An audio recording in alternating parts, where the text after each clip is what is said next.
Antes de iniciar, les recordamos que en caso de evacuación, el punto de reunión es el jardín en la parte frontal del instituto.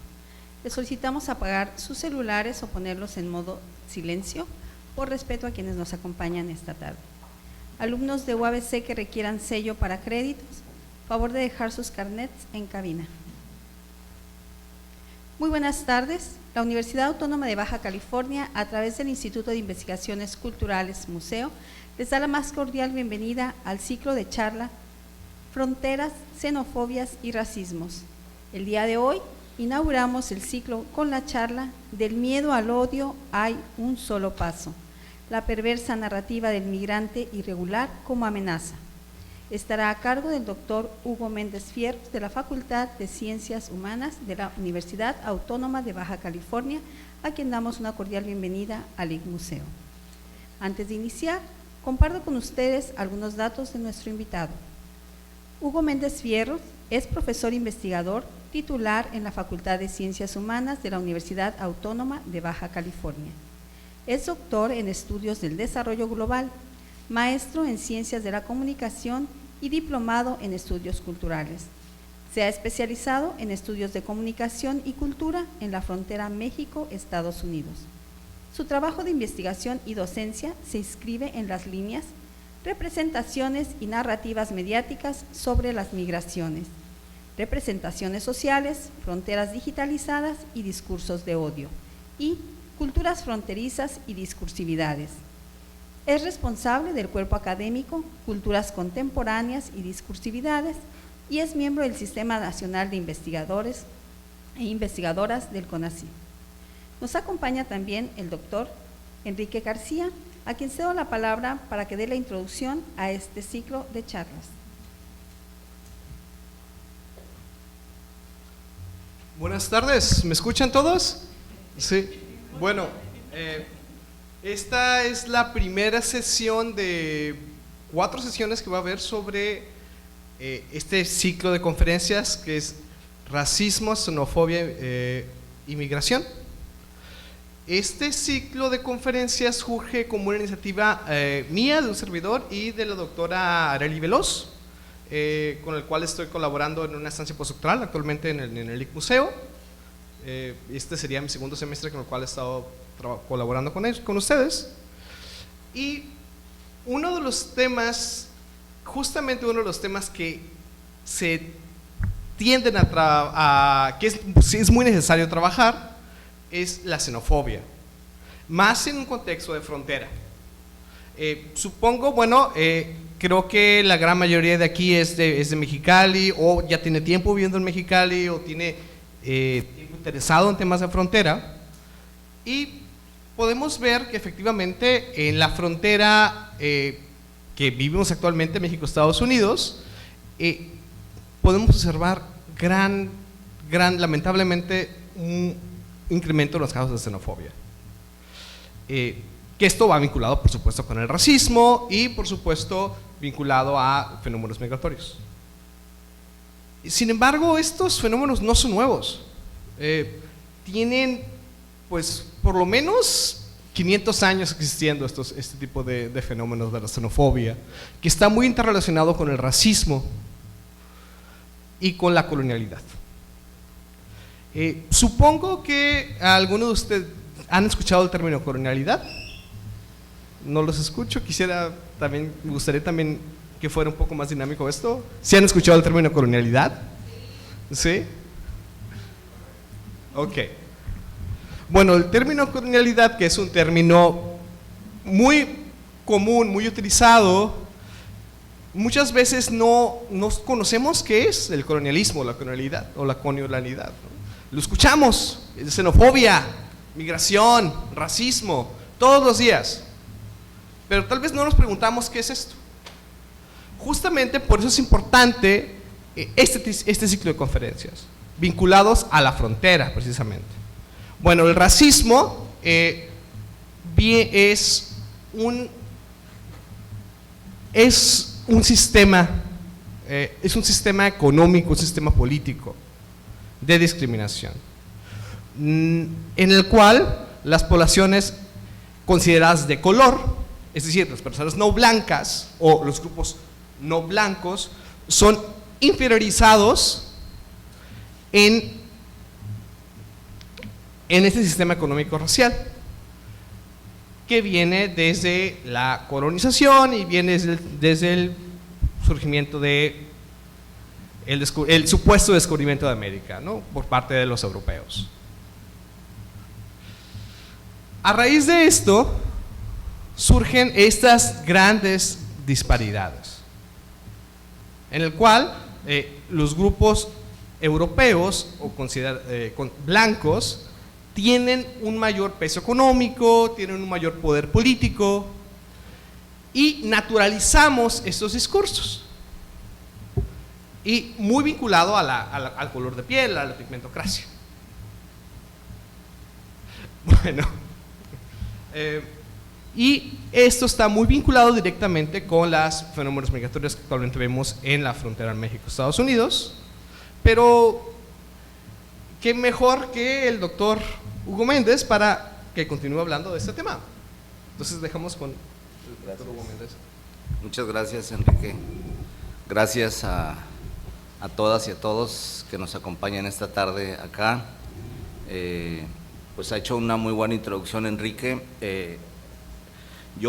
Ahorita pues seguramente van a escuchar que el enfoque que yo les vengo a presentar esta tarde es un enfoque muy comunicológico, o sea, es muy desde la comunicación, no podría ser de otra forma, o sea, no me puedo descentrar de lo que yo he venido trabajando desde hace pues ya varios años, y me parece que viene muy bien como complemento al planteamiento que ahorita esbozaba Enrique, ¿no?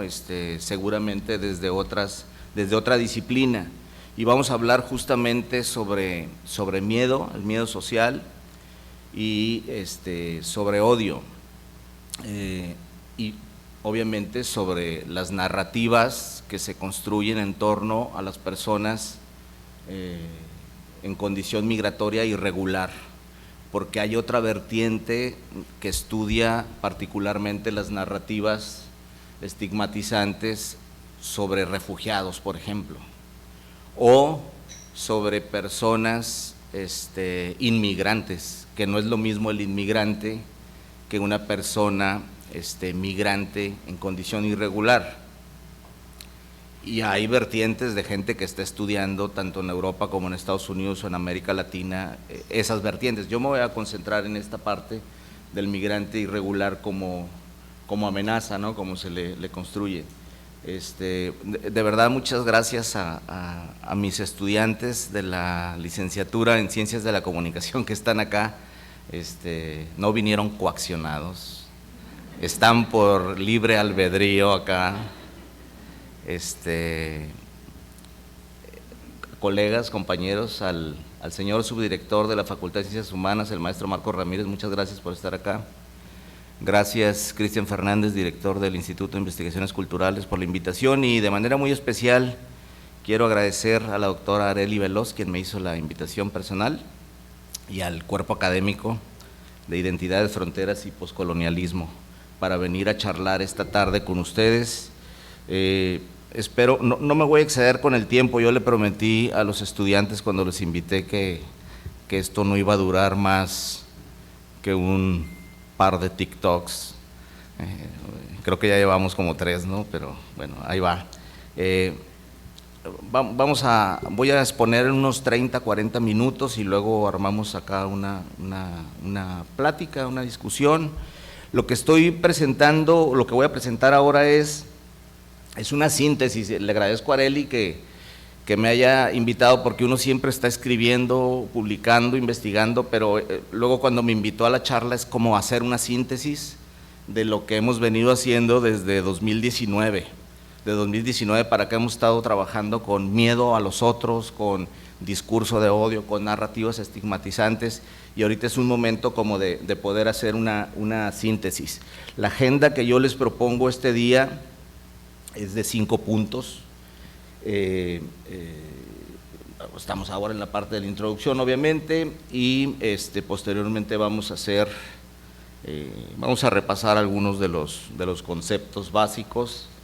Posteriormente vamos a hablar de la relación entre miedo, discurso, xenofobia, y yo introduje aporofobia porque voy a plantear un tema ahí, pero todo esto enmarcado en el capitalismo de vigilancia, que es así como que lo que en donde estoy entrando, ¿no? Al tema del capitalismo de vigilancia y de la manipulación algorítmica, del abuso algorítmico, ¿no? Y cuál es la relación esto con el discurso de odio. O sea, ahí es una especie como de evolución teórica o metodológica de los que venimos de la década. Bueno, yo empecé en el 91 a hacer estudios de comunicación con nuestro buen colega que hace un puñado de semanas emprendió el vuelo, el doctor Manuel Ortiz Marín. Con él empecé en el 91 a hacer trabajos de framing, a recortar trozos de papel de la prensa para hacer pues un poco lo que ahora estamos haciendo en redes sociales. Qué interesante, ¿no? Fíjense el paso del tiempo y de los soportes y de las formas de organización social, política. Está interesante, bueno, me resulta interesante. Y al final, pues algunos desafíos y recomendaciones, ¿no? Que surgen pues de las lecturas que hemos venido haciendo y del trabajo de construcción de datos empíricos. Lo que vamos a charlar hoy, yo les pido que lo ubiquemos en el contexto pospandémico, ¿no? O sea, cuando digo contexto pospandémico, me refiero a que pensemos en una serie de ejes que caracterizan el tiempo que vivimos, procesos globalizadores negativos, como los llama Zygmunt Bauman, de efectos perversos, desarrollo tecnológico digital e inteligencia artificial, el cierre de fronteras, escenarios políticos polarizados, movimientos sociales ultranacionalistas, por supuesto el incremento de las movilidades humanas en condición irregular y en condiciones forzadas, ¿no? O sea, gente que está migrando obligadamente, ¿no? Forzadas. Como ustedes bien saben, en el momento de la pandemia, pues este mundo globalizado, lo primero que observó fue, paradójicamente, el cierre de las fronteras. Se cerraron las fronteras el 20 de marzo del 2020, ¿no? Y ese mismo día o al día siguiente entró en vigor el título 42, sobre el cual voy a hablar más adelante, y con el cierre de fronteras se motivaron una serie de comportamientos de usuarios de redes sociales que nosotros documentamos en un texto en conjunto con la doctora Erika Reyes, porque lo que nos llamó la atención era justamente que se comenzó a estigmatizar a quien estuviera del otro lado del muro. Nosotros lo hicimos con población norteamericana, o sea, en una situación de estrés, de miedo social, tendemos a estigmatizar o cerrarnos al que viene de fuera, ¿no? Y eso tiene obviamente su historia, su basamento, ¿no? Entonces el propósito de nuestra charla, el objetivo del día de hoy es analizar las articulaciones entre el miedo a los otros y la propagación del denominado discurso de odio, destacando la necesidad de tratar este tema desde una perspectiva comunicacional y sociocultural, como les decía, y vamos a enunciar algunas causas del miedo social, algunas características en torno al nombrado discurso de odio, y vamos a ubicar estas articulaciones en el capitalismo de vigilancia, como ya les comentaba. Me gustaría iniciar con una cita, una lectura muy breve del excelente tratado de Jean Delumeau sobre el miedo en Occidente. Dice Jean Delumeau que cada nación en cada época del Renacimiento trató de impresionar a sus competidores difundiendo relatos aterrorizadores sobre los viajes marítimos, como un arma de disuasión que se añadía al secreto que se esforzaban por guardar sobre los mejores itinerarios. O sea, nadie quería revelar las mejores rutas. En cualquier caso, las rutas de lo lejano daban miedo. Estamos ubicados en el Renacimiento. La Edad Media situó en la India hombres con cabeza de perro que gruñían y ladraban, otros que no tenían cabeza, sino los ojos en el vientre. Otros se protegían del sol tumbándose de espaldas y alzando un único y ancho pie. Un universo onírico que reaparece a finales del siglo XV y a principios del siglo XVI en la obra del Bosco, quienes hayan visto la obra pictórica del Bosco. A propósito de Egipto, en una obra parecida a finales del siglo XV, denominada El secreto de la historia natural, podemos leer, dice Delumeau: en el Bajo Egipto viven dos especies de peligrosos monstruos. Se mantienen voluntariamente en las orillas del mar y son muy temidos y sospechosos para las gentes del país, de los cuales unos tienen por nombres hipopótamos y los otros tienen por nombre cocodrilos. Pero en el Alto Egipto, que está hacia oriente, vuelven a aparecer muchas bestias salvajes venenosas como leones, leopardos, páridos, trígidos y basiliscos, dragones, serpientes y áspides que están llenos de un veneno peligroso y mortal. Dice Delumeau: detrás de estas creencias legendarias o esas exageraciones enloquecedoras se adivina el miedo a lo otro, es decir, a todo lo que pertenece a un universo diferente al propio. El extranjero, remata Delumeau, aparecía ante mucha gente como sospechoso e inquietante. Estamos hablando del siglo XV y siglo XVI, había por un lado, la literatura refiere que había ese miedo ante lo desconocido hacia lo otro, pero también la literatura refiere que lo otro siempre ha generado una especie de carga magnética, ¿no? Por eso la frontera se le representa desde el sur como una tierra de bonanza, como una tierra, o se le ha representado, ¿no?, históricamente, como una tierra donde hay que llegar, pero desde Estados Unidos, desde el norte de Estados Unidos, o nosotros lo podemos observar en las representaciones en el cine, la frontera también es una tierra de situaciones límite, de violencia, ¿no?, de temor, de escozor. El miedo en las culturas contemporáneas, Zygmunt Bauman lo retrata en Miedo líquido como una especie de temor, máximo temor cuando es algo difuso, disperso, poco claro, cuando flota libre, sin vínculos, sin anclas, sin hogar ni causa nítidos, cuando nos ronda sin ton ni son, cuando la amenaza que deberíamos temer puede ser entrevista en todas partes, pero resulta imposible de ver en ningún lugar concreto. Miedo, dice Bauman, es el nombre que le damos a nuestra incertidumbre, a nuestra ignorancia con respecto a la amenaza, ya que lo que hay que hacer, que no sabemos lo que hay que hacer, ni lo que puede hacerse para detenerla en seco, o para combatirla, si pararla es algo que está ya más allá de nuestro alcance. Y en torno a esto último se han generado, ¿no?, en torno a este miedo como amenaza, se han generado una serie de teorías, una de ellas proveniente de la psicología, es un mix de la psicología clínica, la psicología social, la teoría de la amenaza. Se compone por 4 variables, es un resumen muy rápido.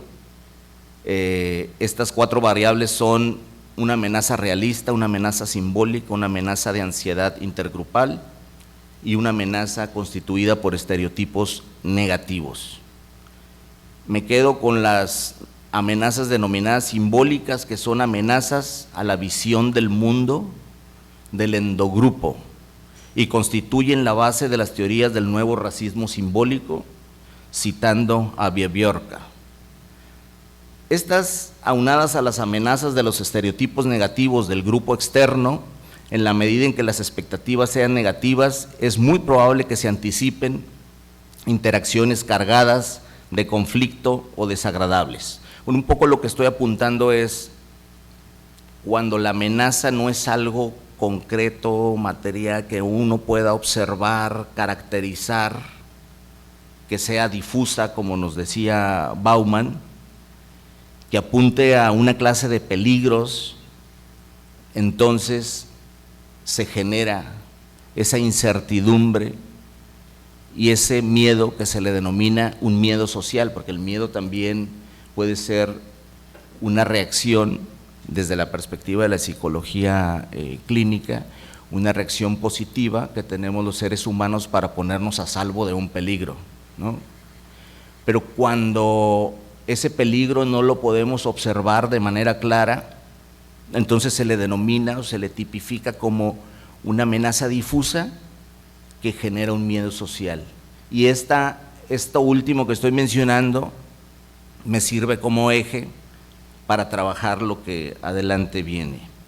La securitización de las fronteras y las estrategias de contención de flujos migratorios a través de la utilización de dispositivos digitales están alineadas simbólicamente en el eje inmigrantes, amenazas, enemigos. Referente a esto, Brown propone que el capitalismo neoliberal, lejos de crear un mundo sin fronteras, ha provocado la proliferación de estados amurallados. Globalmente, hoy existen 44 muros fronterizos, en una cita de Brown del 2017 que se actualiza a 63 muros en todo el mundo en 2020. Obviamente, para abordar el tema del miedo y del discurso del odio hacia donde voy, pues había que construir una caja de herramientas, ¿no? Esta idea de poder observar, documentar un fenómeno a partir de una serie de recursos teóricos conceptuales. Les decía yo al inicio, bueno, pues lo hacemos desde la perspectiva de la comunicación, porque pues de ahí, ¿no? Hemos nosotros construido nuestra mirada del mundo. Y esa mirada del mundo, yo le estoy presentando ahora acá las herramientas con las que estamos trabajando. Obviamente teorías de la comunicación, discurso, las representaciones, pero también con xenofobia, racismo, aporofobia, con teorías de las alteridades, del poder, la necropolítica, la noción de necropolítica de Achille Mbembe. Por supuesto, lo estamos enmarcando en un fenómeno de la globalización, capitalismo de vigilancia que les decía, las movilidades humanas y, muy importante, las teorías alrededor, el pensamiento, la generación de conocimiento en torno a la seguridad fronteriza, ¿no? La evolución de la seguridad fronteriza. Y por eso les decía que esta securitización de las fronteras y las estrategias de contención de los flujos, desde la mirada de nosotros, descansan en ese eje de inmigrantes, amenazas, enemigos. La principal razón por la que el recurso de la amenaza destaca puede radicar en el hecho de que se permite persuadir emocionalmente. Ese miedo social hacia los inmigrantes no es un miedo racional, tampoco deriva en un odio de características racionales. La psicología clínica establece una tipificación de odio racional, pero en este caso no es un odio racional, sino es un odio emocional. La xenofobia, ya adelantaba ahorita el doctor Enrique García, la xenofobia es definida como el odio, recelo, hostilidad y rechazo hacia los extranjeros.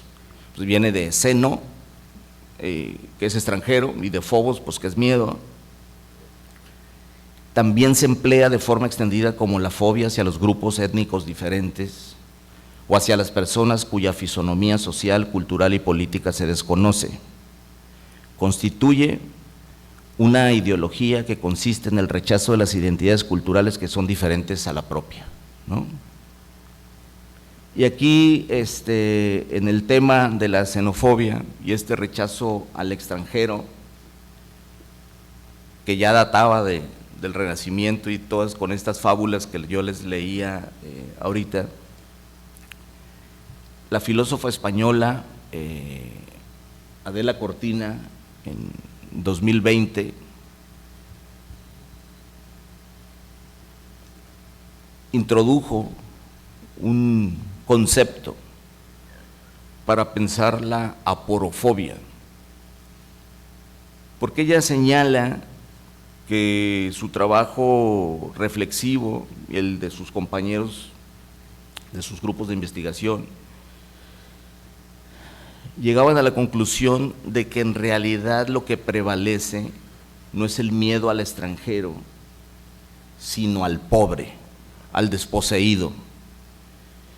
Y por ello ella piensa que es mucho más sensato hablar de un miedo hacia el pobre, de un rechazo del pobre, más que del extranjero, porque en algunas de sus reflexiones señala que el extranjero que llega por el aeropuerto y viene a hacer turismo o viene a invertir, pues no es rechazado. Se rechaza a Lady Frijoles, pero no se rechaza a un centro delantero hondureño que venga a México, ¿no? Entonces, ese rechazo lo constituye la aporofobia, da un giro de tuerca interesante, importante, ¿no?, en este debate, y señala, cito a Adela Cortina: el problema no es entonces de raza, de etnia, ni tampoco de extranjería. El problema es de pobreza y el problema es que hay muchos racistas y muchos xenófobos, pero aporófobos casi todos lo somos. E incluso, señala ella, en muchas familias tendemos a esconder al pariente pobre y a presentar en sociedad al pariente exitoso y acaudalado. Y deja girando un poco ahí, ¿no?, esta idea de la aporofobia, que bueno, no es que no exista la xenofobia, existe la xenofobia. En el caso que nosotros documentamos, les decía, en relación con el miedo a los otros, los que vivimos de este lado de la frontera, muchas personas que participaban en distintos grupos de Facebook que nosotros estuvimos analizando, ejercieron un discurso xenófobo hacia los norteamericanos de tercera edad que venían a comprar medicamentos en el momento de la pandemia. Había gente que decía, bueno, si están cerrando la frontera y nosotros no podemos cruzar hacia allá, no debería de venir nadie hacia acá a comprar medicinas ni a tratarse sus dentaduras o ese turismo médico. Había un fuerte rechazo, y era un rechazo xenófobo, no aporófobo, sino xenófobo en ese caso. Muy bien, voy a caracterizar algunas de las causas del miedo social que nosotros hemos ido captando del trabajo, les decía, del trabajo empírico, pero también de la revisión de la literatura, ¿no?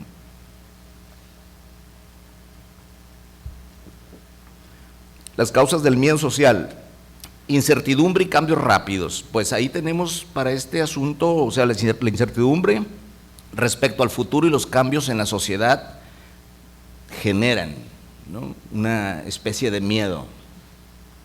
Lo vimos en la pandemia, por supuesto, y lo estamos viendo ahora con el tema de la inteligencia artificial, ¿no?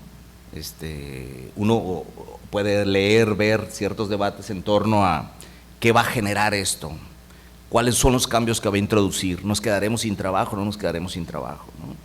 Seremos menos valiosos los seres humanos. Siempre la incertidumbre y los cambios rápidos generan una especie de miedo social. Algunas experiencias pasadas traumáticas también pueden generar un miedo, ¿no? Quienes hayan vivido bullying en alguna etapa de su vida, no sé, vivir experiencias pasadas negativas puede generar un miedo persistente, ¿no?, en las personas. Otra de las causas de miedo social es obviamente la violencia y la delincuencia. El aumento de la violencia en una comunidad pues puede generar ese miedo. Hablábamos ayer en clase y afectar su percepción de la seguridad, ¿no? Y hablábamos en clase de cómo hemos ido construyendo múltiples fronteras internas en nuestra ciudad. O sea, nos lo llevamos dibujando fronteras. Preferimos el fraccionamiento que tenga la barda electrificada, mejor electrificada, que tenga más guardias de seguridad, adentro las casas están enrejadas, tienen alarma. Toda esa percepción de inseguridad y de la violencia que ha venido creciendo en los últimos años, pues genera, ¿no? Hay un impacto, digamos, acá en las matrices mentales que lleva a que generemos ciertos comportamientos, ¿no?, ligados con el miedo. Por supuesto, los medios de comunicación, todas las representaciones que hay cuando se generan coberturas, sobre todo sobre hechos violentos, crímenes, amenazas de la seguridad o desastres naturales, tienden a generar también una especie de miedo social. Otra causa de miedo social es la estigmatización y la marginalización de las personas que pertenecen a ciertos grupos que han sido marginados históricamente como minorías étnicas o inmigrantes. En el caso que nos ocupa, a menudo enfrentan discriminación, lo que puede generar miedo y exclusión social, ¿no? Y un tema súper importante para lo que estamos charlando esta tarde es la desinformación, las fake news, la posverdad y este retorno de la propaganda tan cargado que estamos viviendo. Pues la difusión de información falsa con fines políticos o ideológicos tiende a generar un clima además de la polarización, pues de miedo y desconfianza, ¿no? Una desconfianza hacia los otros. Aquí hay que anotar que este miedo social puede ser irracional, regularmente es irracional y está basado en percepciones y en emociones, pero tiene un impacto real en la vida. O sea, eso no se puede soslayar, ¿no? Entonces, eso nos lleva a pensar en que este miedo social, que de alguna forma está vinculado, y por eso jugábamos un poco con el título de la charla, pues la frase más conocida es que del amor al odio hay un solo paso, ¿no? Pero nosotros lo que hemos venido viendo es que también del miedo al odio hay un solo paso. O sea, hay un miedo social, siento un miedo ante algo, ¿no?, que percibo y que me emociona, y una salida, una forma de expresión se ha constituido en lo que se denomina discurso de odio. El discurso de odio es un tipo de discurso que se caracteriza por promover la discriminación, la estigmatización y la hostilidad hacia las personas que inmigran en condición irregular o que han buscado refugio en otro país debido a conflictos, persecuciones u otras situaciones. Este discurso contiene regularmente, aunque no son las únicas, ¿verdad?, características, pero pues son las que nosotros hemos encontrado, estereotipos negativos.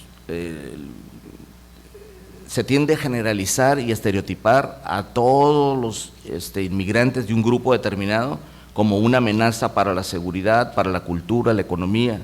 Se les retrata como criminales, como terroristas o personas que abusan de los sistemas de asilo. Otro proyecto que publicamos en conjunto con la maestra Carmina Ortiz hace un año, pues tiene que ver con con la llegada de los primeros grupos de personas haitianas, y de manera sistemática revisamos como 1.200, no recuerdo el número, 1.200, 1.300 productos periodísticos, analizamos, y bueno, fue sistemático la estigmatización con los primeros grupos. Posteriormente comenzó a flexibilizarse esto, porque también llegaron las caravanas de migrantes centroamericanos, y la sociedad mexicalense o la sociedad baja californiana estableció una comparación en donde quienes salieron, digamos, resultaron perdedores fueron los centroamericanos. la sociedad valoró una serie de características y condiciones de los grupos haitianos que los colocó por encima desafortunadamente, ¿no? de este otro grupo. Otra característica del discurso de odio es que deshumaniza. Se les niega su dignidad a estas personas y se les trata como una masa homogénea de personas sin individualidad ni derechos, se les reduce a meros números o estadísticas, ignorando sus historias personales y las razones que han tenido para huir de sus países. El fomento del miedo y la xenofobia, pues el tema de los bad hombres, recordarán ustedes eso que acuñó Donald Trump, y ahorita en Europa no es un concepto, sino es un vocablo estigmatizante contra los grupos de personas que están llegando de África, se les denomina como Jovenlandia. No sé si ustedes lo han visto ahí, pero como nosotros seguimos de manera sistemática, entonces se está constantemente refiriendo a Jovenlandia. Ya llegó uno de Jovenlandia. Jovenlandia tiene que ver con que hay algunos grupos, sobre todo identificados grupos de izquierda, que han, propugnado por políticas asistenciales y de apertura a estos grupos de inmigrantes. La extrema derecha, particularmente Vox en España, pues lo que ha estado haciendo es generar una contranarrativa, y entonces si uno de las bondades que se difunden para recibir a estas gentes es que en Europa la población es mayor y necesitan jóvenes que vengan y que impulsen el desarrollo, que a final de cuentas eso es lo que está sucediendo globalmente, es la marcha, es la apertura, es la migración de una fuerza de trabajo que no encuentra en el sur y que están yendo hacia el norte, ¿no?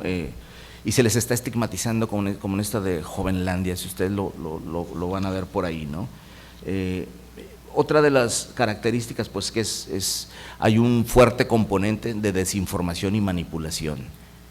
Ustedes me van a decir, Hugo, estás descubriendo el agua hirviendo, ¿no? Pues no, o sea, desde siempre en los temas de racismo, la desinformación y la manipulación pues han estado presentes, o sea, se les construye, se les enemiza, dice Carlos del Valle, o se realiza un otrocidio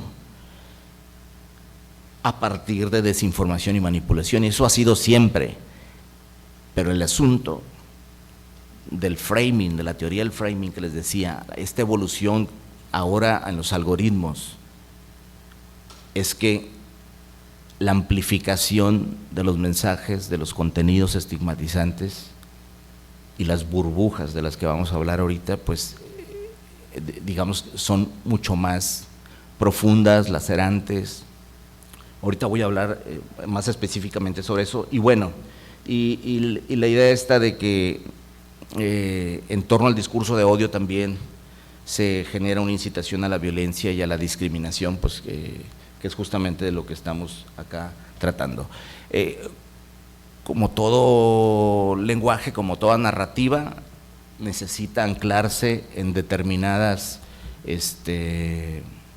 etiquetas, conceptos. Y lo que nosotros hemos ido recogiendo en el análisis de productos de comunicación o de discurso que está circulando en X, ahora antes Twitter, ahora X, o en grupos de Facebook, es que regularmente se les engloba a las personas en condición irregular, o sea, las personas que están aquí en el sector Yuma, todas las madrugadas tratando de ingresar aquí por algodones, se les engloba desde una narrativa xenofóbica como terroristas narcotraficantes, invasores, parásitos, como una carga para el sistema de bienestar. Hay una cantidad de notas periodísticas cuando recién llega la población los grupos de la población haitiana en 2016, donde sobresale la cobertura sobre temas de salud. diversas voces de la sociedad mexicalense urgiendo a que les hicieran exámenes de tuberculosis, de VIH, del Zika. Pero hay una constante, ¿no? El que viene de fuera trae enfermedades y el que viene de fuera es una carga para el sistema de bienestar. Ya no hay dinero en los albergues, ya no alcanza, el Estado va a cerrar los albergues, eso es de manera continua, ¿no? O criminales.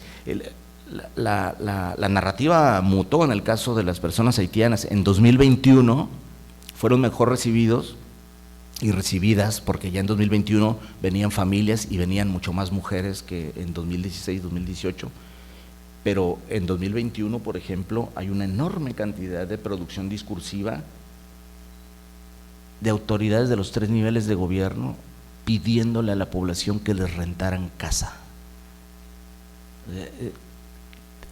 Norma Bustamante, la presidenta municipal, de manera reiterada: tienen dinero, réntenles casa. La gente no quería rentar, y ese sí era un tema de racismo y de color de piel. O sea, está documentado pues ahí, ¿no? Estamos hablando de Mexicali, la ciudad que capturó el sol y que es súper cálida con todo mundo y que recibe a todos los migrantes y que, fíjense, ha venido mutando y ha venido cambiando eso seguramente en el tiempo. Recuerden ustedes de lo que sucedió con el albergue que se pensaba abrir sobre calle 11. La sociedad esa que somos, que nos reconocemos a nosotros mismos como que acogemos, que brindamos solidariamente, pues parece que no, o no todos, o algo pasó. Eso es lo que hay que conocer. Les decía, bueno, y eso me voy a apurar. Bueno, ¿cómo se articulan, ¿no?, en el capitalismo de vigilancia los algoritmos y el discurso de odio hacia las personas? Bueno, el discurso, el capitalismo de vigilancia, pues fue acuñado por la socióloga Shoshana Zuboff, 2019, es un concepto, digamos, más o menos reciente, y se refiere a la fusión del capitalismo de mercado con la vigilancia digital masiva y la explotación de los datos personales de los individuos.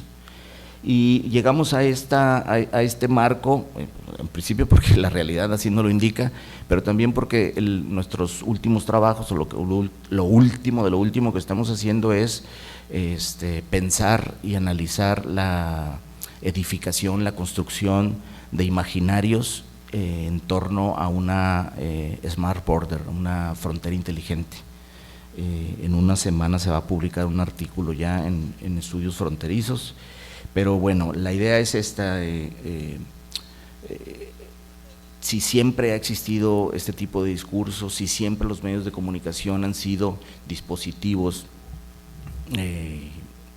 administrados, controlados por las élites dominantes en distintas épocas, en distintos escenarios geográficos, hoy con las redes sociales, digamos, nos enfrentamos a otros retos, ¿no?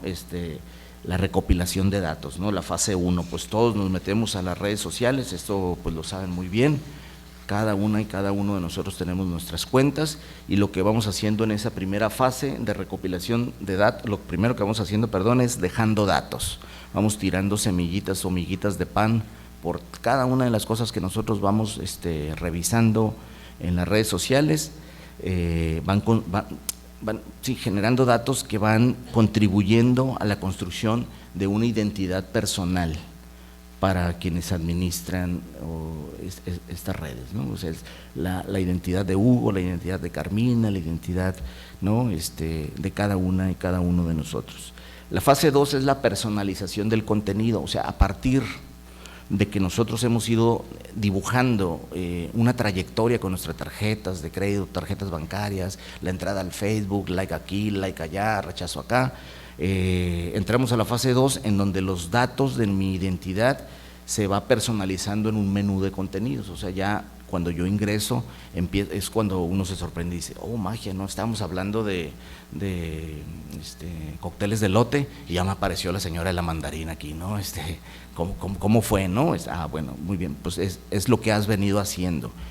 El número 3, que ahí me quería llegar, es las burbujas de filtro.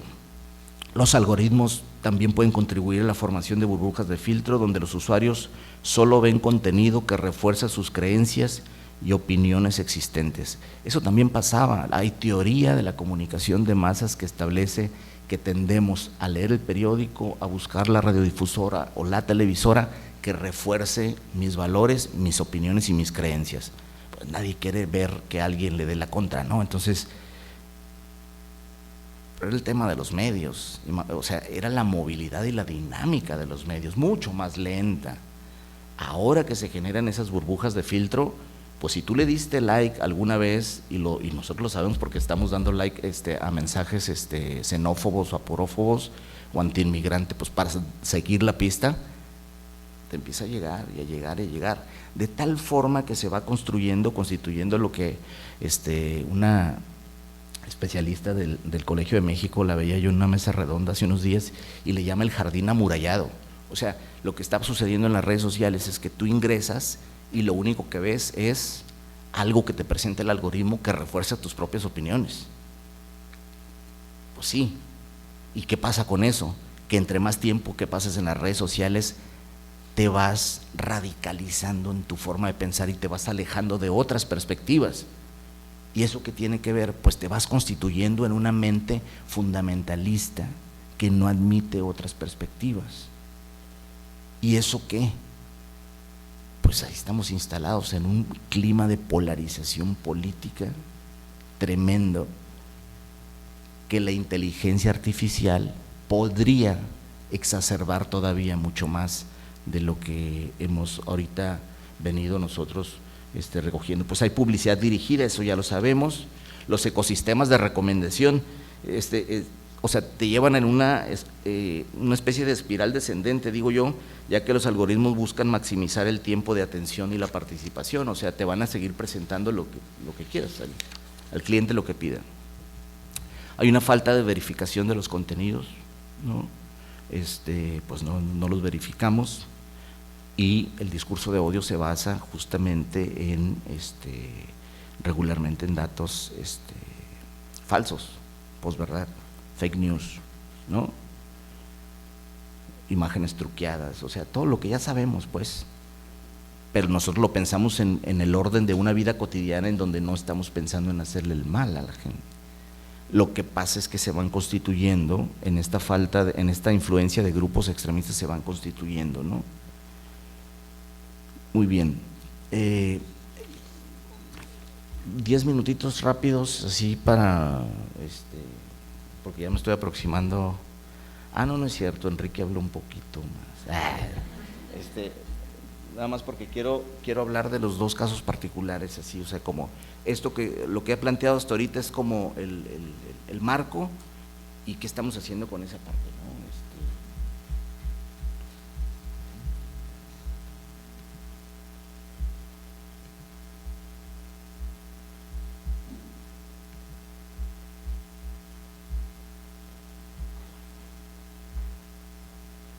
Muy bien, les decía que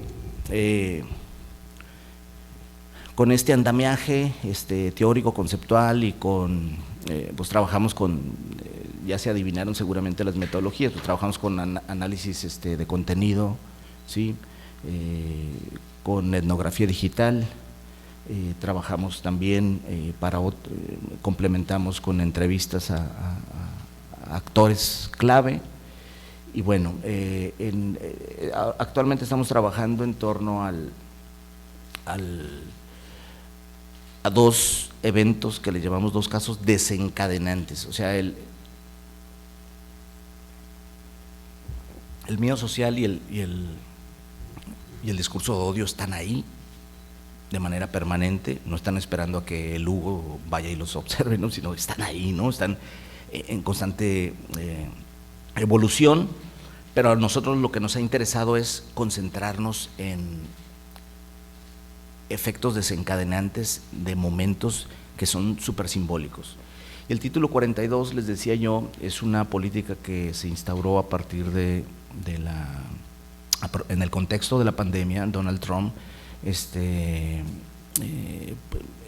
permitió que entrara en vigor algo que ya estaba escrito en las leyes estadounidenses, y en lo que consiste, ¿no?, este título 42 es que básicamente las personas que fueran aprendidas en la frontera al cruzar de manera irregular podían ser deportadas de manera inmediata sin que privara los protocolos que regularmente no lo presentaban ante un juez, pues era inmediato, ¿no? En torno a la instauración del título 42 y posteriormente en distintos momentos en que se anunció que se iba a derogar por el gobierno de Biden, ¿no? Hubo 2 o 3 escaramuzas. Se generó una superproducción discursiva en torno a esto y se polarizó y hubo mucha producción que ustedes están viendo ahora. Nos estuvimos trabajando nosotros con memes y con producción discursiva en Twitter, y un poco es lo que ustedes ven que está corriendo ahí.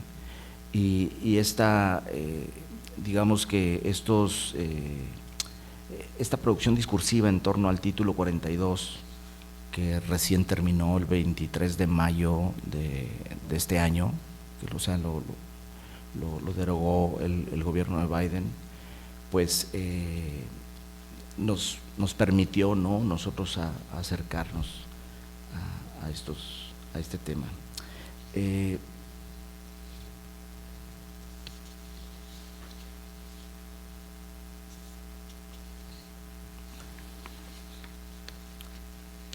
En torno a este título 42, al ser una medida de un ordenamiento federal en Estados Unidos, los gobiernos de Arizona y de Texas han desarrollado algunas medidas tratando de contrarrestar esa medida federal. Y en el caso de Arizona, muy cerca aquí, a partir de Yuma, ¿no?, hacia allá, en el caso de Arizona, se ubicaron contenedores el año pasado, no sé si ustedes supieron, esos contenedores de barco, pusieron uno sobre otro y lo pusieron a lo largo de varios cientos de kilómetros, y una ley federal nuevamente le obligó al gobierno de Arizona a que lo retirara.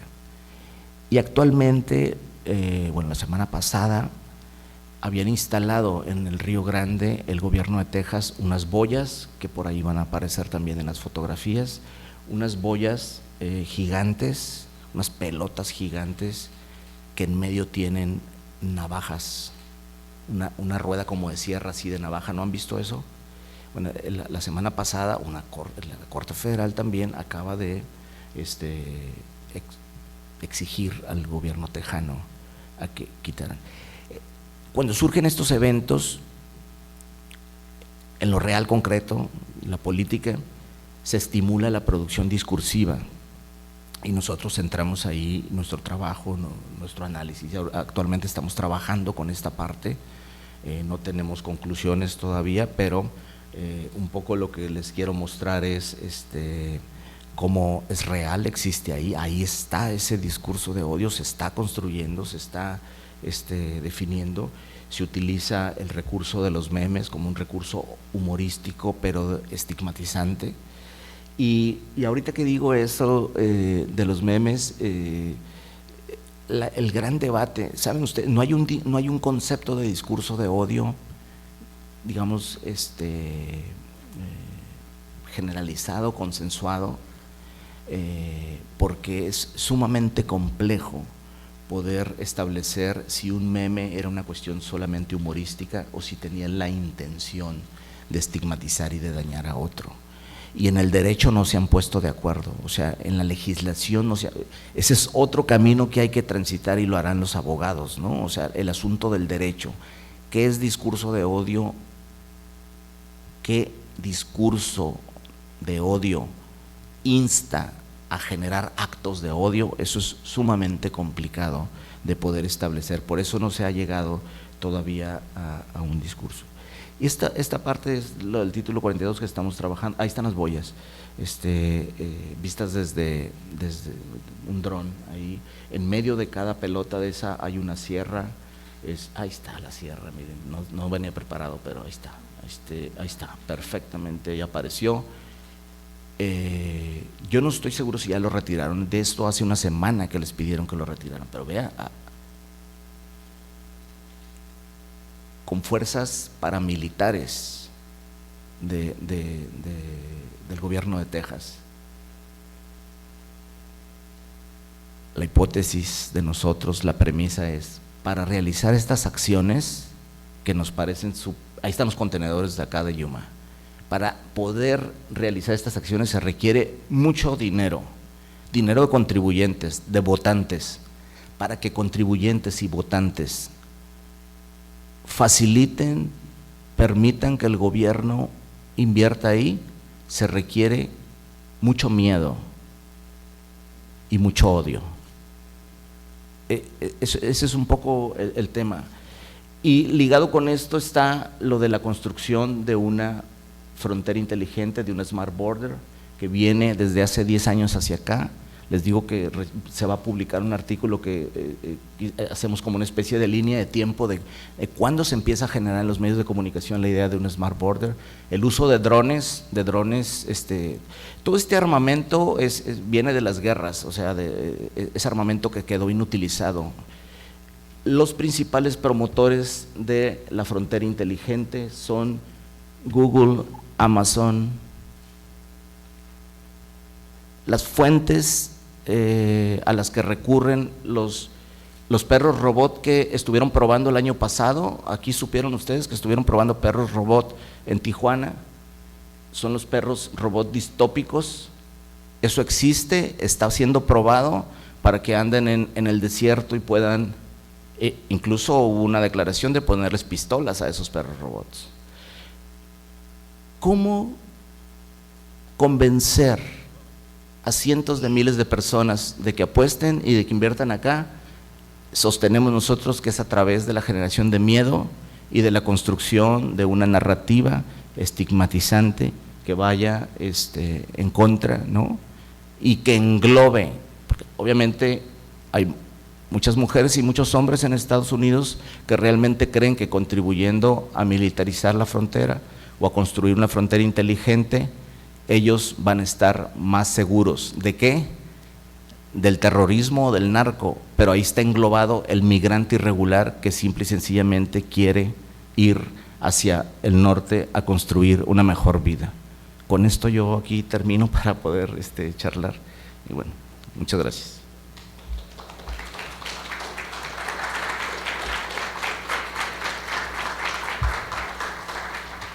Antes de pasar al intercambio, quiero agradecer a Yareli Ramírez por la selección de las fotografías, a Diego Manríquez, que es el del arte y el diseño gráfico acá de las infografías, a Rosario Vázquez, ya egresó, ya es comunicóloga, pero ha estado también trabajando conmigo hace 2 años para acá, todo puras ciencias humanas aquí.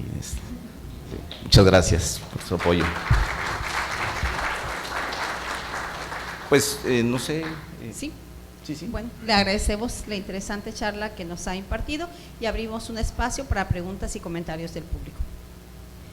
Les pedimos que levanten su mano para que les puedan traer el micrófono porque se está grabando la charla y es mejor para que se escuche la grabación.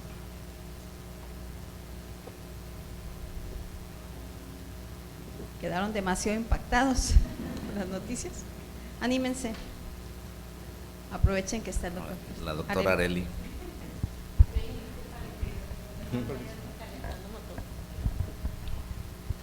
Muchas gracias, Hugo, por la charla. La verdad es que estoy impactada después de sentirme en Black Mirror con estas últimas imágenes. Y bueno, hay muchas cosas que podría yo comentar, pero en realidad me quedaría con 2 que me parecieron interesantes en relación a que también se vinculan a un trabajo que estoy haciendo, ¿no? Y ahí es donde quería como preguntarte. Por un lado era la parte que planteabas sobre la emocionalidad, que por ahí la planteas y creo que lo has trabajado por el material que conseguí tuyo y que me compartiste, creo que en algunos momentos ya has trabajado sobre ello, ¿no? Pero quería preguntarte esta parte de la relación entre el discurso y la emocionalidad, ¿no? O sea, por un lado una afectividad en relación al afecto y el efecto que que parece trabalenguas, pero que ese afecto puede estar generando, ¿no? Y lo pienso un poco porque también pasa, por ejemplo, con los grupos pro vida, ¿no?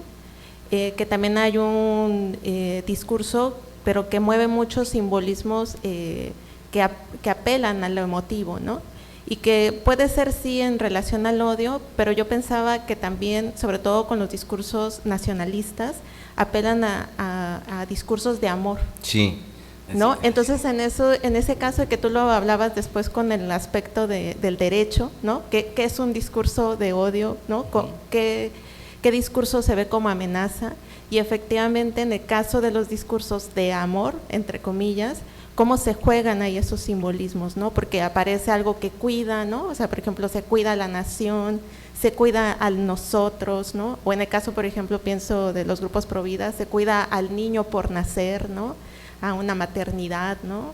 O bueno, y que en Europa o en Estados Unidos tiene como mucho eco, ¿no? Sobre todo estos discursos nacionalistas o este auge de los nacionalismos actualmente, sobre todo en estos países, ¿no? Y quería saber un poco tu opinión o qué has encontrado sobre ello, que sé que podrías tener ese discurso ahí, esa investigación ahí.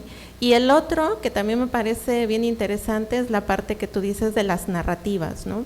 Y al menos para estos grupos de extrema derecha o las nuevas derechas, que podría yo distinguir la nueva derecha en América Latina y la nueva derecha en Estados Unidos y en Europa, cómo aparece la reelaboración narrativa, es decir, cómo esta gente empieza a cooptar a otras y otros, ¿no? Yo lo veo como mucho desde los discursos de conferencias, congresos, pero tú lo ves en un plano interesantísimo que es las redes, ¿no? O sea, cómo las redes juegan un papel tan importante para expandir toda una narrativa que polariza.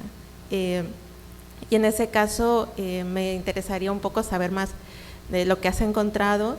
El año pasado, por ejemplo, aquí en México se hizo CIPAC México, que es este congreso grande que es de Estados Unidos, que se juntan un montón de republicanos. Aquí lo inició Verástegui, que por cierto ahora va a ser candidato independiente de la extrema derecha en México. Dio su discurso Trump, y otros estuvieron ahí, digamos, las extremas derechas de distintos países de América Latina, pero que el objetivo era expandir ese discurso de odio, ¿no? Y también cómo crear vínculos y redes transnacionales que puedan fortalecer precisamente no solo el discurso, sino también este dinero que tú dices, ¿no? O sea, cómo hay distintas corporaciones, organizaciones que están en red global, diría una amiga que estamos en la sexta internacional con la nueva derecha. Entonces, pues quería preguntarte ese plano más de redes, ¿no? Que o sea, Amazon, Google, pero son los republicanos, ¿no? Pero es Vox, pero es el Chunque aquí, o sea, cómo si lo has visto, cómo opera eso. Y bueno, sí. Gracias, me causó mucho impacto tu conferencia. Muchas gracias, Arely, otra vez por la invitación. Y sí, bueno, sobre el tema emocional, o sea, el tema del amor, sí, lo dices bien y lo trata Sara Ahmed. Yo he trabajado algo con Sara Ahmed y efectivamente, ¿no? La movilización del amor, o sea, entre los nazis, el amor fue algo, y el amor a la patria, o sea, yo les decía en una clase a mis estudiantes, yo no encuentro corrido más bélico, un corrido tumbado más bélico que el himno nacional de nosotros, Maciosare, un extraño enemigo, ¿no? O sea, la defensa de la patria, ¿no? El amor, claro que está anclado ahí y ahí se mueve. Y fíjate que la emocionalidad, o sea, el cuerpo, la emoción aparece pues siempre, ¿no? En nuestro trabajo, así algunas líneas que nosotros, que yo en la reflexión hacia las conclusiones del trabajo que hemos estado haciendo con población haitiana, hay unas líneas que trabajan desde colegas desde Brasil, con los que estoy trabajando actualmente, por generar una contranarrativa y replantear la idea del migrante victimizado y por rescatar la resiliencia, del migrante, el carácter y el orgullo. Y yo he trabajado orgullo en otros temas. Y en 2021 estuve en Tapachula, Chiapas, haciendo unas entrevistas con personas haitianas.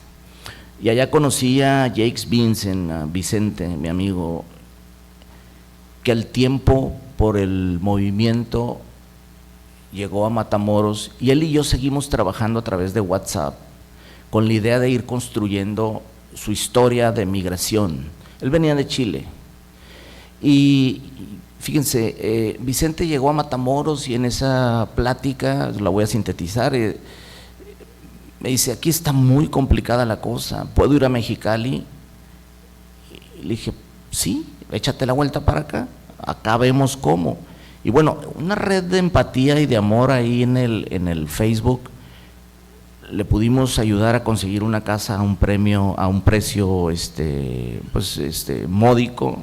Se vino hacia acá con un compañero de la prepa que trabaja en una maquila, trabajó ahí, y él empezó a construir una red, pero una red construida con base en un empuje, en un carácter, en un orgullo que ellos…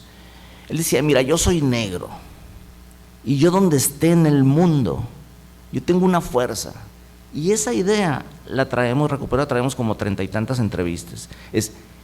Nosotros somos gente de trabajo, y si yo les pregunto ahorita en la sala ¿qué fue lo que la gente dijo que distinguía a los centroamericanos de los haitianos? Que los haitianos sí trabajan, que los haitianos andan limpios, que los haitianos traen la tecnología, que los haitianos traen joyas, la gente empezó a caracterizar a partir de miradas superficiales. Pero esa parte de la resiliencia, y que está trabajando gente de ahí de Brasil, que luego nos contactamos con ellos, Arely, es súper importante. Vicente ya está en Orlando, lo voy a ver en enero en Orlando, Florida. Él ya está allá, él ya brincó hacia allá, ya conquistó el sueño americano. No, hombre, o sea, es la historia, pues pero esa parte de resiliencia, de orgullo y de carácter ha llevado a constituir este marco diaspórico de lo que le llaman los colegas las negritudes, ¿no? Y ese empuje y ese ir buscando hacia adelante. Entonces, más que seguirlos victimizando, lo que están generando, tratando es de construir narrativas que se anclen en ello, ¿no? Que vean por ahí. Y la otra cosa es que, bueno, a lo mejor tramposamente uno presenta estos datos que pueden ser como pum, ¿no? Que parezcan mucho más reveladores, y digo tramposamente porque hay una gama muy amplia de discursividad, o sea, y ahí es donde nos tenemos que meter a trabajar. No todo el discurso de odio viene de los grupos fascistas, y ese es el gran problema, que nosotros mismos o los medios de forma velada, ¿no? Cuando les llaman jauría, cuando les llaman oleada, cuando les llaman o sea, se está incentivando. Pero entonces lo que yo voy encontrando es que hay gradaciones, ¿no? Ahora, hay que establecerlas, ese es el reto, porque la forma más fácil es como ir con esos grupos que son los radicales, que por supuesto, lo que yo creo ahorita es que el algoritmo, todos hablamos del algoritmo, pero nadie sabemos lo que es el algoritmo, ¿cierto? Digo, yo no sé si aquí en esta sala alguien puede explicar bien lo que es el algoritmo, yo no, me la paso leyendo sobre eso, pero todos hablamos el algoritmo, ¿no? Como un personaje. Pues el algoritmo, con estas burbujas de filtro, están generando una radicalización de las audiencias o de los usuarios. Yo creo que tiene que ver con eso. Vean ustedes al candidato Milei de Argentina. ¿Cómo puedes consumir ese contenido, no? Y bueno, y lo que decías de Vox y los grupos acá republicanos, creo que tiene que ver con esos quiebres de época, ¿no? Esas rupturas, ¿no? Y con otras generaciones, ¿no? Y con otras formas de pensar.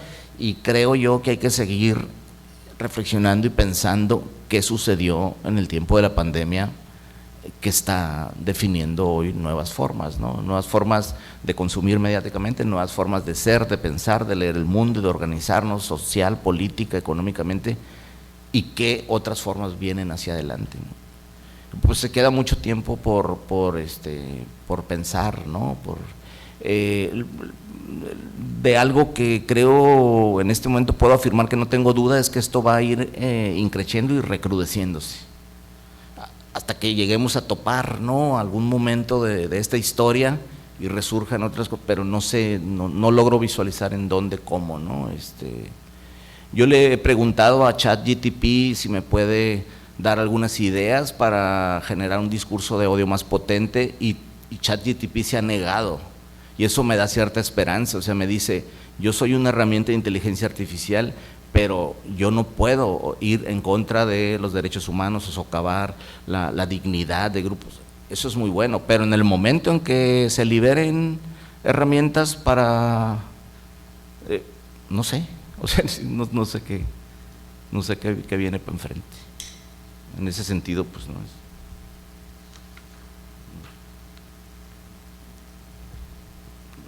Rosmi, Lorenia.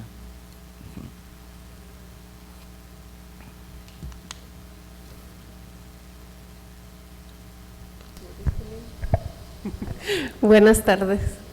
Bueno, Hola, buenas también tardes. Sumarme al agradecimiento por la conversación, Hugo, y el trabajo que realizan. Yo el semestre pasado creo que me leí el texto que tienen sobre el análisis en redes acerca de la estigmatización sobre los migrantes en el tiempo del confinamiento.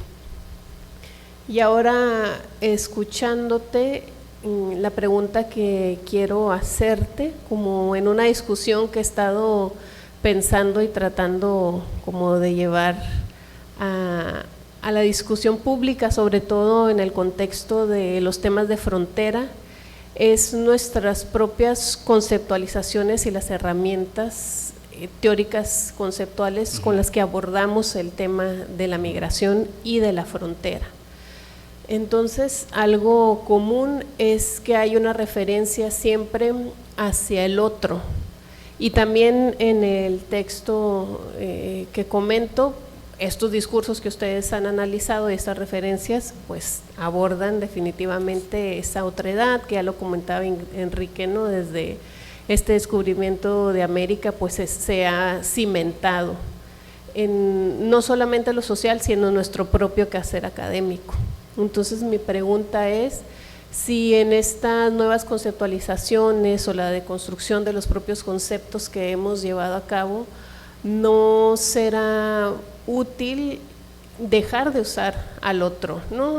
Tomar los estudios de fronteras y de migración desde las alteridades, ¿no? Como posicionarnos de una vez desde ahí y buscar algunas otras, no sé, voy a decir, palabras, descripciones que nos apoyen en no desde inicio ya hablar por separado.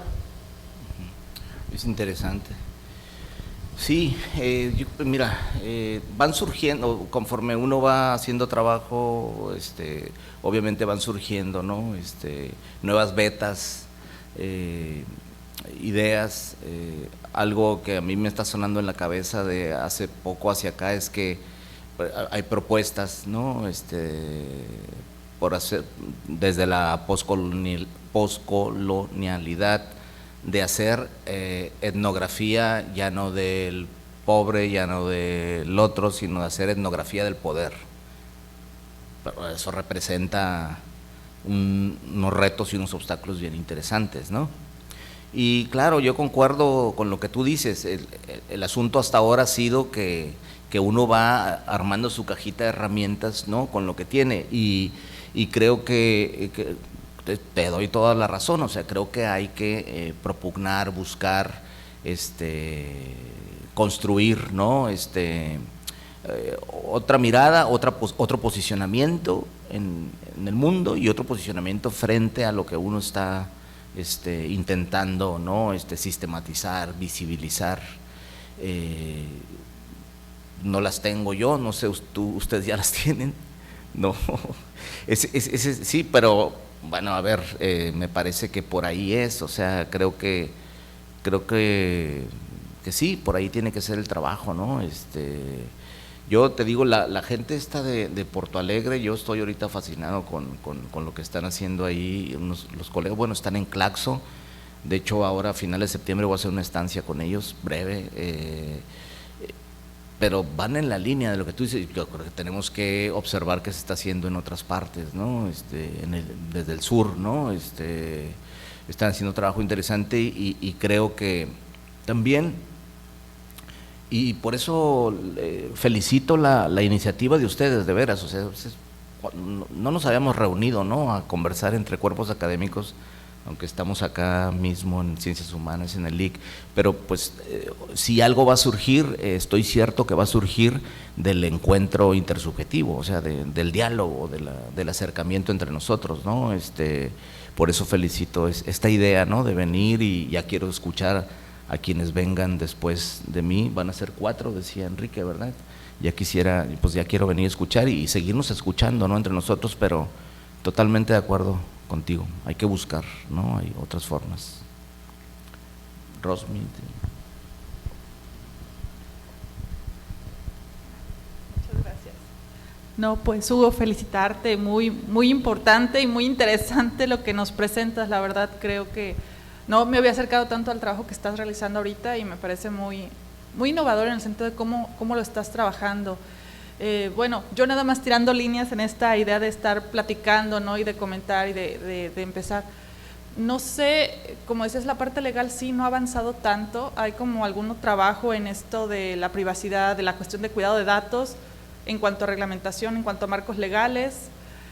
Probablemente, y no sé, cuando escuchaba tu discurso y me ponía a pensar e imaginar posibilidades, dije, bueno, no sé si la ley Olimpia no está dirigida a esa población, digamos, directamente, ¿no?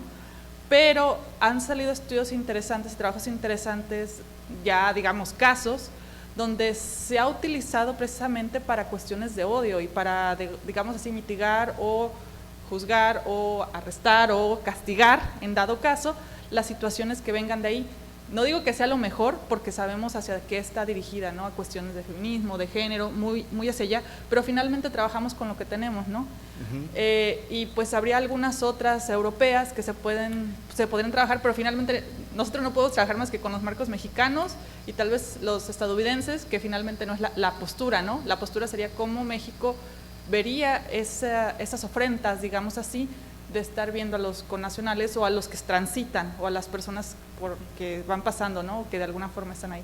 Pero es como tirar ideas nada más, sí, de las posibilidades que a veces hacemos estas hibridaciones para poder ver qué posibilidades existen, ¿no?, o qué necesidades, y ahora sí ir con los tomadores de decisión y decir, creo que tenemos que hacer algo al respecto en esta situación, porque bueno, la profobia, no en el contexto migrante, pero en otros contextos, sí, también es un tema a tratar muy interesante.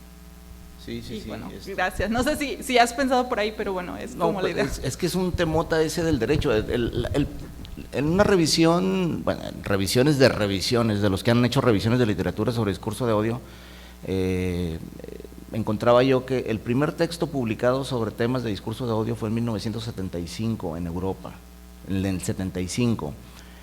Pero desde la perspectiva del derecho, y de finales de los 70 hasta principios de los 90 se publicó exclusivamente desde la perspectiva legal, pues desde el derecho. Por supuesto, más avanzados en Europa y en Estados Unidos, pero hay un modelo americano y un modelo europeo, ¿no? El gran tema del discurso de odio es que se opone a otro gran derecho, que es la libertad de expresión. Y ahí está entrampada la discusión. ¿Hasta dónde me estás coartando? Pues acuérdense ustedes lo que pasó con la cuenta de Twitter de Donald Trump y todo lo que movilizó, porque se le estaba negando el derecho de expresión.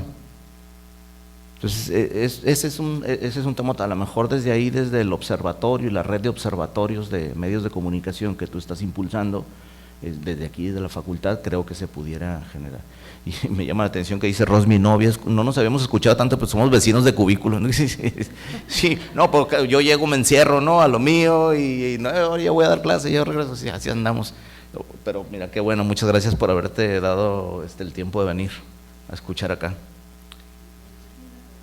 Así, ajá. Bueno, ahí está por ahí, ahorita Yareli. Gracias y felicitaciones por tu presentación. Muy interesante y sí, muy impactante también el final, eso de los perros robots, ¿no? Con mi hija ahorita estábamos comentando una película que vimos recientemente de Wes Anderson, la Isla de Perros, es animada, pero justamente el tema es la segregación, ¿no? La discriminación, ¿no? Es una historia interesante, pero que remite un poco a tu presentación. Y una pregunta muy, muy concreta, pensando en esta cuestión de la construcción de subjetividades, ¿no? De su resignificación, de su reconstrucción, me llamaba la atención esta valoración, ¿no? que realizaba la población aquí en la frontera respecto a los haitianos y los centroamericanos, que habían, ¿no? encontrado una serie de elementos que, digamos, favorecían, no sé cómo decirlo, o que posicionaban de manera menos negativa a los haitianos que a los centroamericanos. ¿Cuáles serían esos valores, esas ideas de la gente, si nos pudieras compartir como para entender pues, por dónde pasan esos procesos, ¿no? de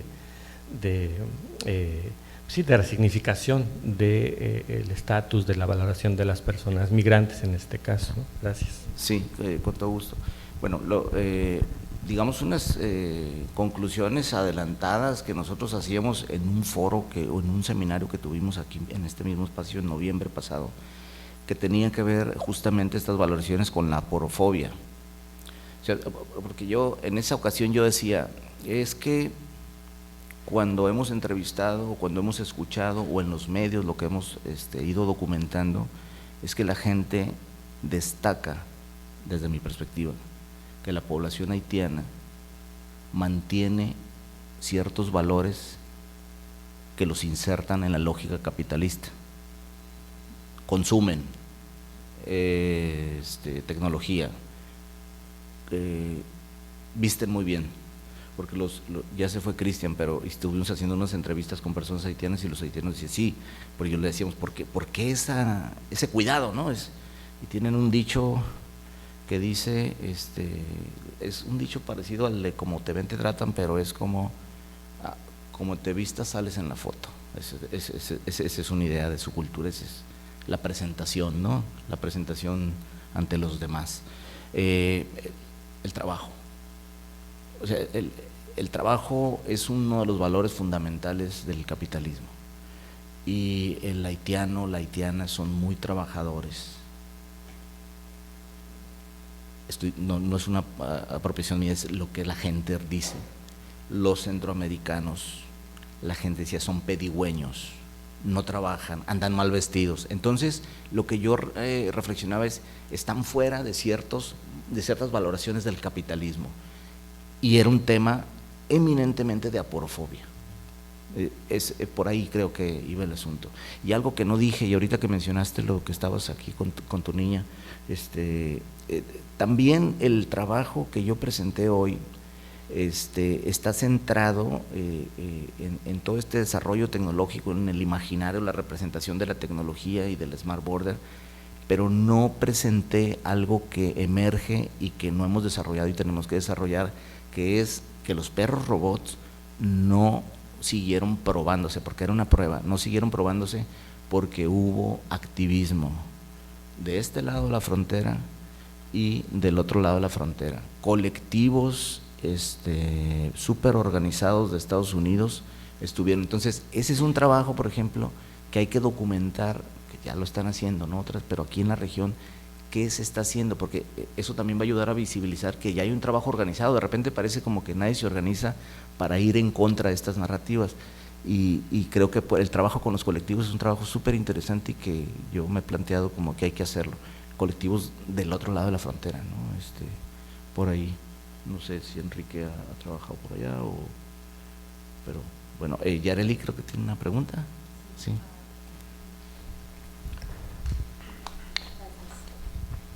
Profe, pues primero que nada, felicidades por la presentación. Yo admiro mucho su trabajo, por eso es que me gusta apoyarlo en lo posible y lo seguiré haciendo, aparte de que son temas que me interesan muchísimo. Yo tengo aquí unas preguntitas. Bueno, pues como usted sabe, yo estuve de intercambio un año entero en Europa, ¿no? Entonces me tocó ver estas cuestiones racistas también, no solo hacia mí, sino hacia otros compañeros que también venían del extranjero.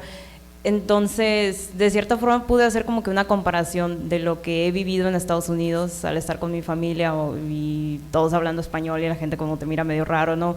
Y allá, pues en los diferentes países europeos.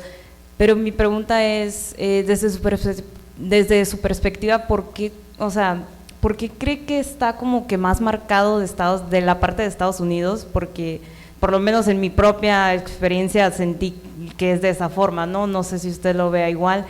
Y también, de todos estos años que ha estado trabajando con este tema de migrantes, ¿cómo ha sido la evolución del asunto? O sea, ¿ha ido como marcándose más o ha ido disminuyendo, ha mejorado, empeorado? ¿Cómo diría que es la evolución desde que usted ha comenzado a trabajar en esto? Pues respondiendo a la segunda pregunta, Yareli, yo, o sea, sí veo un punto de quiebre bien importante en lo que trabajo, que son los discursos de odio y el miedo en la pandemia. O sea, la pandemia sí generó algo bien en nuestro cuerpo, en nuestras emociones.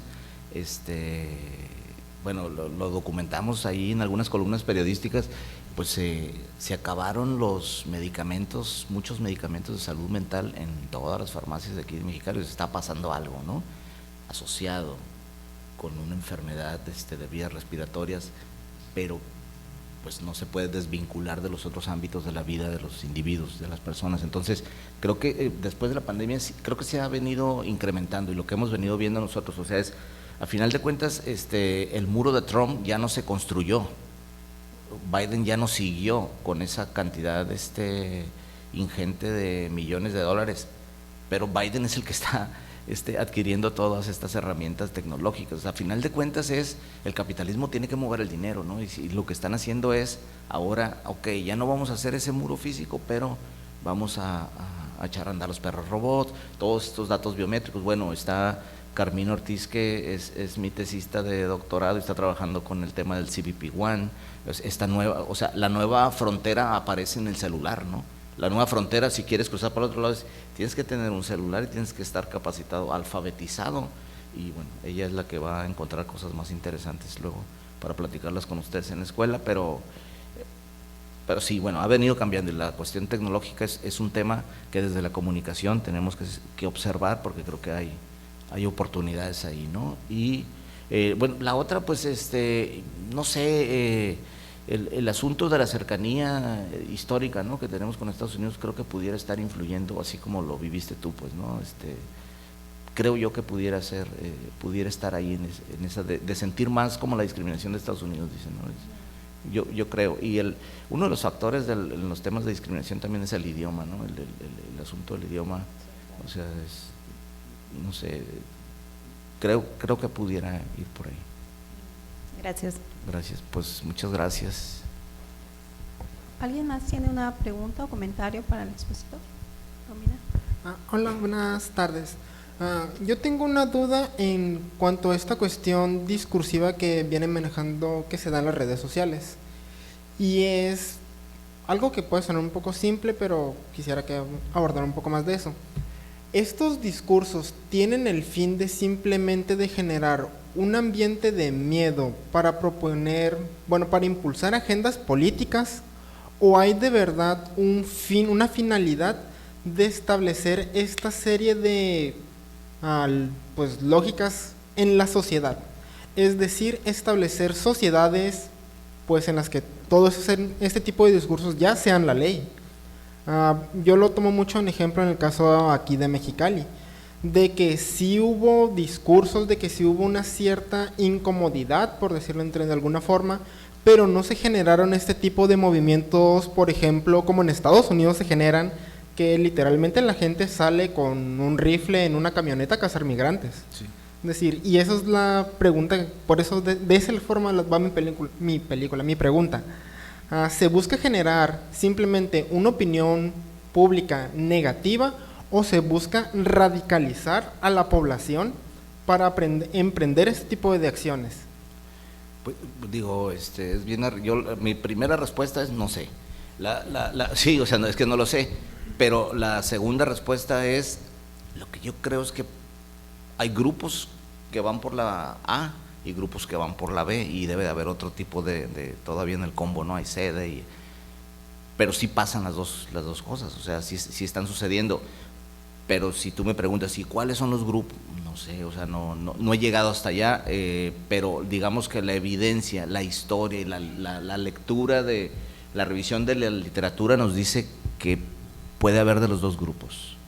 Ajá, las dos intenciones se entremezclan, o sea. Lo que sí creo es que se ha maximizado a partir de la pandemia y a partir del desarrollo tecnológico y del desarrollo, pues, de los algoritmos y de estas nuevas formas de comunicarnos entre nosotros, de consumir contenido y de prosumir nosotros nuestro contenido. Eso es lo que podría decir.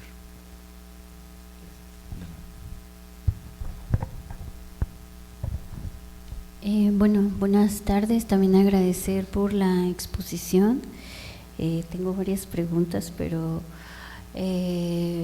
una más o menos ya la contestó. Yo también trabajo el tema de racismo, trabajo con grupos indígenas aquí en la frontera que migran. Y bueno, no tiene que responder las tres preguntas, son tres. Una es, y que es una discusión propia que tengo desde que empecé, ¿a quién escribimos cuando hablamos de racismo? ¿A quién le hablamos? A quienes estamos aquí presentes y somos un poco conscientes y podemos identificarlo, a las instituciones, ¿no? O a todos estos grandes grupos de poder, o a quienes, población general, ¿no? Que tal vez no lo cuestionan, lo reproducimos. Me gustaría conocer tu opinión al respecto. También un poco hablabas, ¿no? De estas narrativas y todo esto que comentaba Romina, estos algoritmos, los robots. ¿Cuál sería un poco del trabajo de Porto Alegre, las contranarrativas?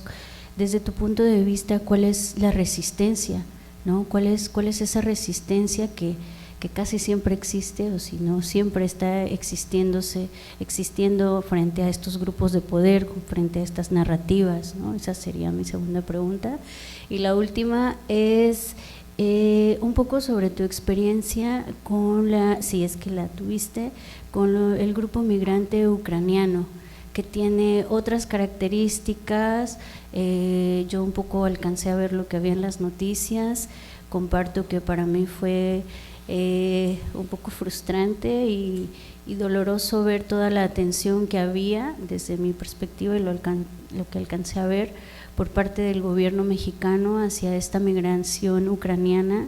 Y bueno, yo siempre estoy ahí señalando cómo se vuelca la poca ayuda que hay, el poco apoyo hacia la migración internacional, y se deja bastante de lado la migración nacional, y en específico yo que trabajo con temas indígenas, pues es lo que me ocupa y estoy ahí señalando. Gracias. Muy bien, bueno, pues ¿a quién le hablamos? Digo, en mi trabajo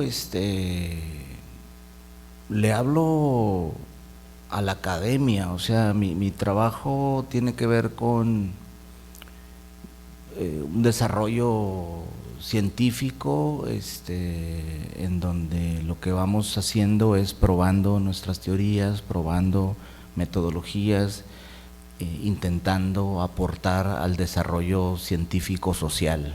O sea, ese es, digamos, una respuesta de mi trabajo que hago en la universidad y la forma en que lo entiendo, ¿no? Durante muchos años he trabajado también o he intentado incidir a través de, digamos, de medios de comunicación, ¿no? Y ahí sí el trabajo va mucho más, digamos, con una intención de poder afectar, llegar, contactar con otros grupos de la sociedad. O sea, es otro tipo de lógica, es otro tipo de producto y es otro tipo de discurso, ¿no? Lo que intentamos hacer, que creo que tendríamos que estar haciéndolo todavía mucho más y profundizar, ¿no? en esa tarea. Luego la experiencia migrante ucraniana, pues en realidad lo que vi nada más en las noticias, entiendo, o sea, si te escucho y sí, como entiendo esta parte, pero también son personas que están sufriendo, ¿no? O sea, ellos, las mujeres, los hombres, los niños, estaban sufriendo y sí generó, por supuesto, porque hay una comparación, ¿no? Fue una comunidad arropada por la OTAN, arropada por la comunidad internacional y ellos pasaron directo. De hecho, hay unas fotografías de Víctor Medina ahí, donde hay población haitiana o donde hay población de Michoacán, que son desplazamientos forzados internos, esperando en la línea aquí en la Colón, y pasa la gente de Ucrania. Y sí hubo muchos comentarios que yo estuve viendo en el sentido de que cómo era posible que ellos, pero desde la empatía, o sea, ¿cómo podríamos decir? ¿Quién está sufriendo más? ¿No? O sea, ¿quién sufre más? Y esos son los grandes temas a los que nos enfrentamos, y decía la emocionalidad, Arely, es de uno mismo, ¿no? Cuando está haciendo el trabajo, es ¿dónde me tengo que desbordar o dónde tengo que poner todo lo poco que puedo hacer? ¿Dónde, no? ¿En qué canasta lo tengo que poner?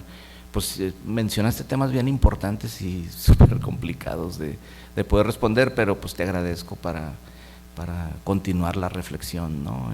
Seguir pensando, pues hay muchos grupos aquí en la región, o sea, están todos los desplazados, desplazamientos forzados de gente de Michoacán, el tema aguacatero, el tema de los limoneros ahora, gente de Zacatecas, gente de Sinaloa que está llegando porque la violencia, o sea, ellos también son migrantes y también están buscando refugio, asilo, y pues sí, están de otro lado las comunidades que ya mencionábamos. Bueno, ya casi no, ahorita no hay ya no hay población haitiana.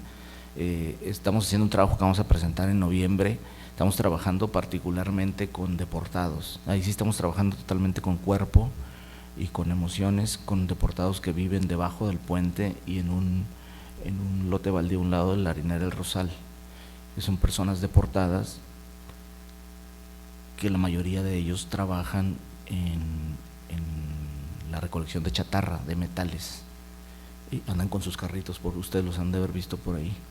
O sea, esta es otra realidad de otra gente, o sea, que están aquí en un in-between, le llamo yo, en una soledad tremenda. O sea, cuando las entrevistas que hemos estado haciendo es la soledad, o sea, viven una soledad porque estuvieron 20, 30 años en Estados Unidos y todos te dicen, yo tenía una tarjeta de banco, yo tenía un pick-up, me echaron hacia acá por una infracción de tránsito, yo no puedo regresar a Guanajuato o Jalisco donde está, ya no hay nadie allá, ya murió mi abuela, murió mi esposa, se fue, ya no van a ir al sur, ya no van a poder regresar al norte porque ya están, la mayoría de ellos dicen ya no tengo la fuerza porque son cuerpos súper explotados por el capitalismo.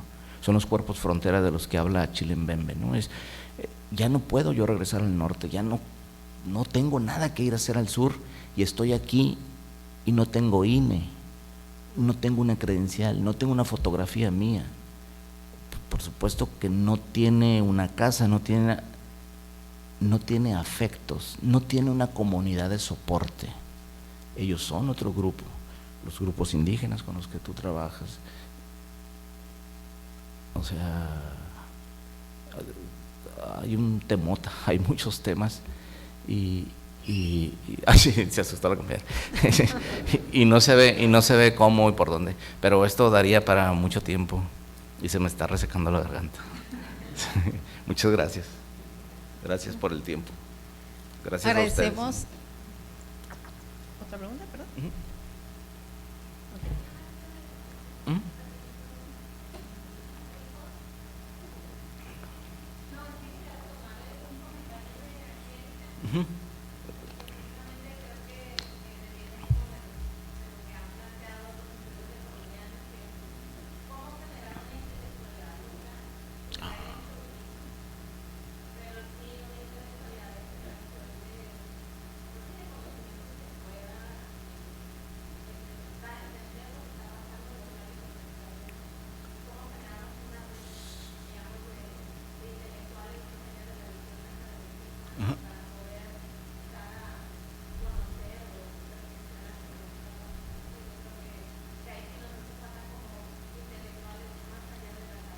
Sí.